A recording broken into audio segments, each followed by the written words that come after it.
Мы рады вітаць вас у школьным краязнаўчым музеі Вольнаўскай сярэдняй школы.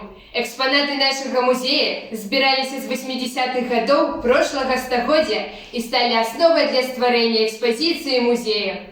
Мы вас запрашаем у наше падарожжа па старонкам мінулага нашага роднага краю, а экскурсаводамі ў гэтым падарожжы будзем мы, Карына і Тацяна. Звярніце ўвагу на разнастайныя прылады працы гаспадара і гаспадыні. У нас ёсць цэп, які малацілі жыта, авёс, ячмень, каса. Ёй касілі траву ў полі.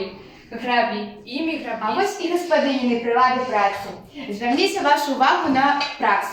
Прац награвалі вугалем, які браўся з печы. Прасавалі толькі святочнае адзенне, лепшае. А будзённае адзенне і бялізну разгладжвалі з дапамогай качалак. Звярніце вашу увагу на самы пачэсны кут у кожнай сялянскай хаце – покуць. Яшчэ гэты кут называюць чырвоным. Покуць – гэта куточак храма ў кожнай сялянскай хаце. Уверсе вісяць абразы. Яны маўклівымі малітвамі асвечваюць храмы, стаіць бутэлечка са свячонай вадой, лекамі ад усіх хвароб. Над абразамі гаспадыня заўсёды вешала рушнікі набожнікі. Таксама ў хаце знаходзілася шмат ручных вырабаў, настольнікаў, тканых посцілак, вышываных рушнікоў. Звярніце ўвагу на них. Рушнік – гэта неад'емная частка традыцыйнай культуры беларусаў. Ён суправаджаў чалавека на працягу ўсяго жыцця. Кожны дзень пасля сну чалавек выціраў ім свой твар. Сядаючы за стол, ён звяртаўся да абразаў у чырвоны вугал, дзе таксама вісеў рушнік.